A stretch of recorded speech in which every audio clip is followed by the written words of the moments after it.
എല്ലാവർക്കും ഇപ്പം നമ്മുടെ പുതിയൊരു വീഡിയോയിലേക്ക് സ്വാഗതം. ഇന്നത്തെ ഒരു വീഡിയോ എന്ന് പറഞ്ഞാൽ ഞങ്ങൾ നാട്ടിലോട്ട് പോണതിൻ്റെ കുറച്ച് ഒരുക്കങ്ങളൊക്കെ ആയിട്ട് ഒരു കുട്ടി വ്ളോഗാണ് ഉദ്ദേശിക്കുന്നത്.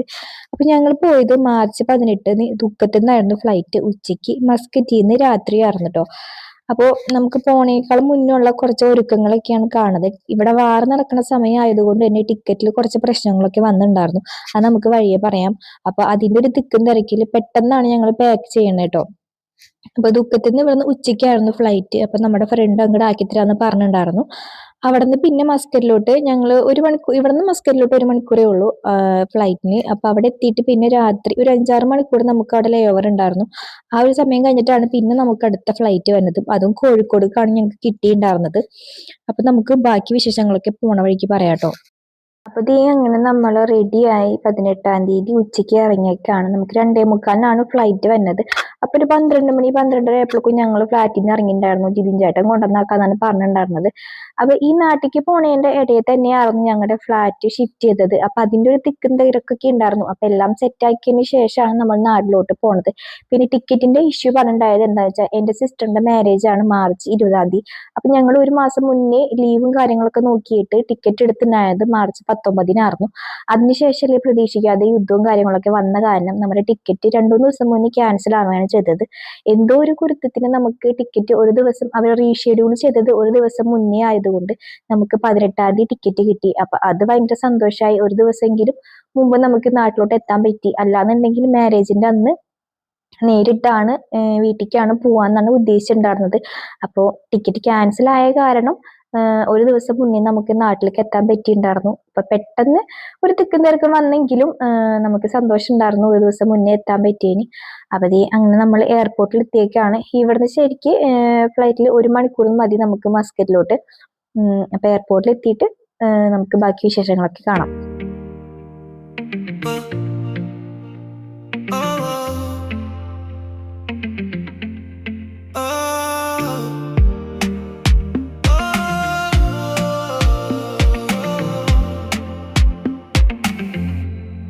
I will now let go.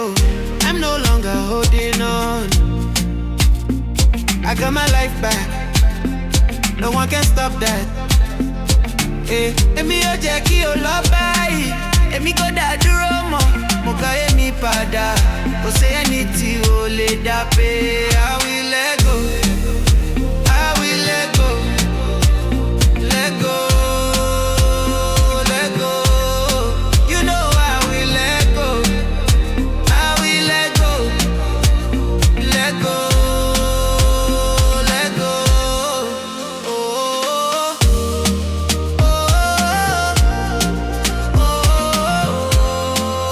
അങ്ങനെ 4 മണി 4:30 ആയപ്പോഴേക്കും നമ്മളുടെ മസ്കറ്റ് എയർപോർട്ടിൽ എത്തിയേക്കാണ്. ഇവിടെ നമുക്ക് കുറെ സമയമുണ്ട്. രാത്രി 10:45 ഇവിടുന്ന് കോഴിക്കോടേക്ക് ഫ്ലൈറ്റ്.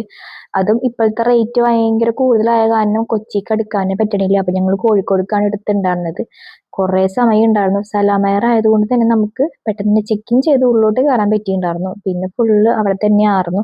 ലോഞ്ച് എടുത്തിട്ടുണ്ടായിരുന്നു. ലോഞ്ച് കയറിയപ്പോൾ തന്നെ ഞങ്ങൾ എടുത്തില്ല. കുറച്ച് നേരം അവിടെ നടന്ന് ഒരു 3 മണിക്കൂറിന് മുന്നെയാണ് ഞങ്ങൾ ലോഞ്ചൊക്കെ എടുത്തിട്ടുണ്ടായിരുന്നത്. അപ്പോൾ അങ്ങ് നാട്ടിലോട്ട് പോകുമ്പോൾ ഞങ്ങൾക്ക് ഏകദേശം എന്നും 5-6 മണിക്കൂറൊക്കെ എങ്ങനെ വന്നാലും എയർപോർട്ടിൽ സ്റ്റേ ചെയ്യേണ്ടി വരാറുണ്ട്. പക്ഷെ അതൊന്നും ഒരു പ്രശ്നമായിട്ടേ തോന്നാറില്ല. കാരണം നാട്ടിലേക്കല്ലേ പോണത്. അപ്പൊ നമുക്ക് ആ ഒരു എന്താ പറയാ ബോറടിക്കലോ അങ്ങനത്തെ കാര്യങ്ങളൊന്നും ഉണ്ടാവാറില്ല. പക്ഷെ റിട്ടേൺ വരുമ്പോൾ നാട്ടിൽ നമ്മൾ തിരിച്ചു വരുമ്പോൾ ജസ്റ്റ് 1-2 മണിക്കൂർ മാത്രമേ നമുക്ക് ചിലപ്പോൾ വെയിറ്റ് ചെയ്യേണ്ടി വരാറുള്ളൂ. പക്ഷെ എന്നാ പോലും അത് ഞങ്ങൾക്ക് ഒരു 5-6 മണിക്കൂർ വെയിറ്റ് ചെയ്യുന്ന തുല്യമായിരുന്നു. അങ്ങനെയാണ് ഇപ്പോഴും ഉണ്ടാവുക. അങ്ങോട്ട് പോകുമ്പോൾ ഒരു പ്രത്യേക ഫീൽ ആയ കാരണം പ്രത്യേകിച്ച് ഒരു കുഴപ്പവും ഉണ്ടായിരുന്നില്ല കേട്ടോ. അങ്ങനെ കുറെ നേരം അതിൻ്റെ ഉള്ളിലൊക്കെ നടന്നതിന് ശേഷം ഞങ്ങൾ ലോഞ്ച് എടുത്തു ഫുഡ് കഴിക്കാന്ന് വിചാരിച്ചിട്ട്.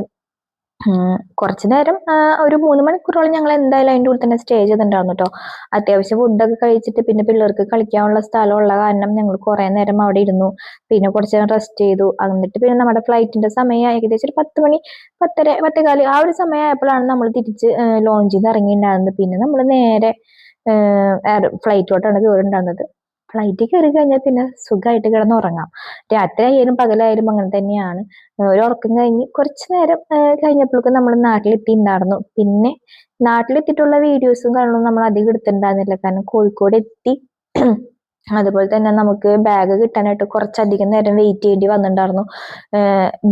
ഒരു ബെൽറ്റ് ഉണ്ടായിരുന്നുള്ളൂ. അപ്പോൾ എല്ലാവരുടെ ലഗേജും അതിന് മുന്നേ തലേ ദിവസം വന്ന ഫ്ലൈറ്റിൽ ഒരുപാട് പേര് ലഗേജ് മിസ്സായിട്ടുണ്ടായിരുന്നു. ആ ലഗേജ് ഒക്കെയാണ് ആദ്യം അവർ കളക്ട് ചെയ്യുന്നുണ്ടായിരുന്നത്. പിന്നീടാണ് നമ്മുടെ ലഗേജ് ഒക്കെ കിട്ടിയത്. അപ്പോൾ ബെൽറ്റിന്റെ അവിടെ ഞങ്ങൾക്ക് അത്യാവശ്യം ഒരു അരമണിക്കൂറിന് മേലെ എങ്ങനെ പോയാലും ഞങ്ങൾക്ക് വെയിറ്റ് ചെയ്യേണ്ടി വന്നിട്ടുണ്ടായിരുന്നു. ഞങ്ങളുടെ ബാഗ് കളക്ട് ചെയ്യുമ്പോഴേക്കും വീട്ടിൽ നിന്നും അവർ എത്തിയിട്ടുണ്ടായിരുന്നു. അവർ ഞങ്ങൾ എത്തനേക്കാളും മുന്നേ എത്തിയിട്ടുണ്ടായിരുന്നു. പിന്നെ ഞങ്ങൾ നേരെ ഇവിടുന്ന് പോയത് ഹസ്ബൻഡിന്റെ വീട്ടിലോട്ട് ഞങ്ങൾ ഏകദേശം ഒരു 6:30-7 മണിയായപ്പോഴേക്കും വീട്ടിലെത്തിയിട്ടുണ്ടായിരുന്നു. അത് കഴിഞ്ഞ് പിന്നെ ബ്രേക്ക്ഫാസ്റ്റ് ഒക്കെ കഴിച്ച് ഉച്ചയ്ക്ക് ഫുഡും കഴിച്ചതിന് ശേഷമാണ് എൻ്റെ വീട്ടിലേക്ക് പോയത്. അപ്പോൾ അവിടുത്തെ വിശേഷങ്ങളൊക്കെയാണ്. പിന്നെ അധികം വീഡിയോസ് ഒന്നും ഇല്ലായാലും ചെറിയ ചെറിയ വീഡിയോസ് മാത്രമേ എടുത്തിട്ടുണ്ടായിരുന്നുള്ളൂ. അപ്പോൾ പുടവ കൊടുക്കണ ആ ഒരു സമയമാണ് ഇപ്പൊ നടന്നുകൊണ്ടിരിക്കുന്നത്. അപ്പൊ നമുക്ക് അതിന്റെ കുറച്ച് വീഡിയോസ് ഒക്കെ കാണാം കേട്ടോ. അധികം വീഡിയോസ് ഒന്നും ഇല്ല, കുറച്ച് വീഡിയോസ് ഒക്കെ കാണാം.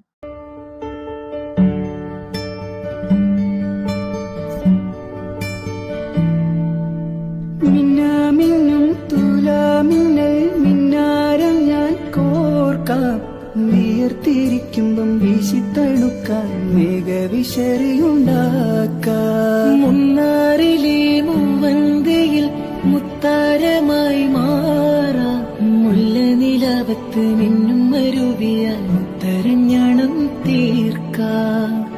നിന്നോടു മിണ്ടില്ല ഞാൻ, നിന്നോട് കൂട്ടില്ല ഞാൻ, നിന്നോട് മിണ്ടില്ല ഞാൻ. അപ്പൊ ഈ തലേ ദിവസത്തെ പരിപാടികളൊക്കെ ഇവിടെ തീർന്നേക്കാണ്. അപ്പൊ സ്റ്റേജ് പരിപാടികളൊക്കെ നടന്നുകൊണ്ടിരിക്കുകയാണ്, ഫുള്ളായിട്ട് കഴിഞ്ഞിട്ടില്ല. ഞാനാണെന്നുണ്ടെങ്കിൽ ഇത്രയും നാൾ ഒറ്റയ്ക്ക് നിന്നിട്ട് ഇപ്പൊ ചേട്ടന്മാരൊക്കെ കിട്ടിയ സന്തോഷത്തിലാട്ടോ. അപ്പൊ നമുക്ക് വേറൊരു വീഡിയോ ആയിട്ട് വരുന്നത് വരെ ബൈ.